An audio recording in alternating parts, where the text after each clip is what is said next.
4, 3, 2.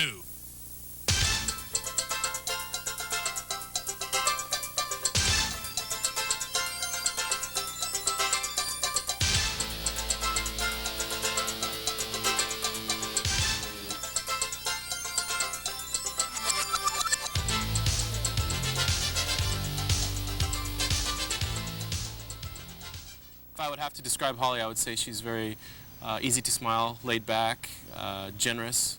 She's always giving things to people for nothing, just because she's a nice person, and that's really great. And I just enjoy her company. She gives me a hard time, and so we laugh a lot together, and that helps keep things light. She loves to shop too. That's probably the thing that we get friction on the most, but that's how I describe her.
I would describe him as a very caring, loving gentleman, very kind, generous, and respectful.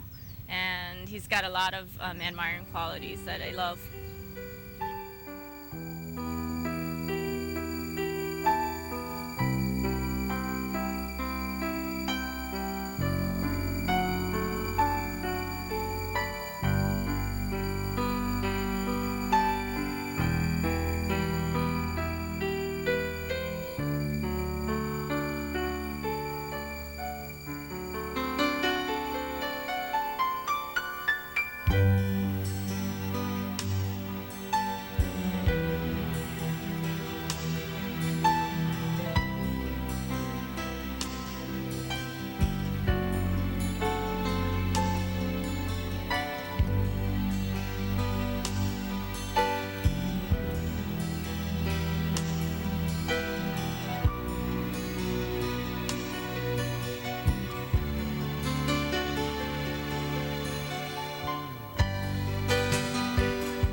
Well, I met Holly through a friend of a friend's. Mike Griffith is my good friend, and his girlfriend is Kelly Kirkpatrick, both in the wedding party. And anyway, Kelly and Holly and stuff, we just met, and at the time, actually, we were both already seeing someone else. But I don't know, we kind of made a connection a little bit, and so that's kind of how we met. And then we sort of went on our first date about 6 months after that. My first impression was, well, here's this Hapahaole boy, and he lived in Hawaii, and I was just wanting to, talk to him about maybe if he had any family, see if we had any, things in common or a connection like that, and just, try to get to know him. And he's really open, talked really friendly, and so I thought, wow, that's kind of neat. First impression, I don't know, she's with her boyfriend who's like 6'6", 250. He's huge, and he's got a twin brother that looks just like him. And so I was like, oh man, I better be careful. These guys are gonna pound me. But no, they're really nice, and she's real cute and kind of sassy. But I don't know. I mean, it's just one of those things where Kelly had told a little bit about me, that I'd lived in Hawaii I went to school at UH for 1 year, and so we had that in common. She was really wanting to talk about Hawaii and family and that sort of thing. Well, actually, what happened was Chet was having a party, and at that time I was working 2 jobs. I was working at a furniture store and also working during nights as a cocktail waitress. And he had a party. Unfortunately, I couldn't attend, so the next, I think it was the night after, I asked him out. Just decided to call him up. It was an impulse. I was actually driving down the freeway and just grabbed my phone and started dialing his number, and I said, if I don't do it now, I'm not going to do it. I didn't do anything. She asked me out. Yeah, she asked me out. So actually, I invited her to a party that we were having at our house, and she couldn't come. She called and said she couldn't come, and then the next night she asked me out. We went to see a movie. Oh, the first day was fun.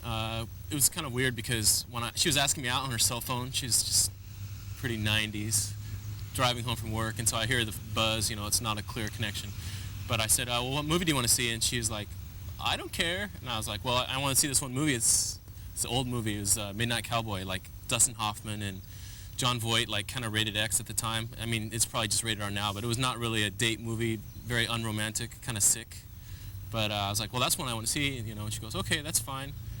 And that was kind of a good sign. It was a little bit of a test because I wanted to see if she would go to a movie with me that she probably didn't really want to see, which was like that. So that was good. And then, the date went good. She was, I don't know, attentive, but not like overly attentive. And she was kind of making fun of me. So that was good. She had a good sense of humor. Actually, it was during the date. We had gone out for pizza, and we were down in Northwest, and this area is very trendy. There's a lot of eateries, a lot of coffee houses, a lot of little boutiques. And we were actually at a pizza shop, and we were eating pizza, and I was talking to him, and I was trying to look directly at him, seeing if he would make eye contact with me. And he just kind of seemed to be like talking to me, but just looking all around, and I thought, okay, well, this date's going really well. I don't think he's, that interested. So my impression was, well, maybe this is not going to go as far as I think it's going to go. Well, I don't know. She seemed pretty excited because, we had kissed the first date, so that was good. And so I was pretty psyched. And it was like end of summer, so I don't know, just kind of thinking about the sort of thing. And then she called me, I think, 2 nights later, so it was good. I wasn't really thinking serious at that time, but I was very happy because I hadn't really been seeing anyone at the time. So, well, it didn't take 3, 4, or 5 times. I think like probably our 3rd or 4th date, she met my parents. They live in Portland, and that was probably the level of seriousness that started. It was like, yeah, here's the parents. Meet Holly, and so I don't know. She probably thought it was a lot more serious than I did because I'm just close to my folks and my sister and brother and stuff. But actually, it was fairly serious because we went to my friend Kevin Kukar's wedding, and that was like a month after we started seeing each other. And I tried to make it like, well, it's not like a date, like wedding date, like we're that serious. But she wanted to go. It was over in Bend, and so we probably knew about then that it was going to be pretty serious. I had kind of snuck around and shopped around Portland and found the ring, found what I wanted, and got a pretty good deal and stuff. And I was totally sneaky, so she had no idea. And It was the 1st of May, and so I had just gotten a raise at work, so I kind of snuck around and said, let's go out to dinner and celebrate my raise, and it's all fine, but I think she might have known something.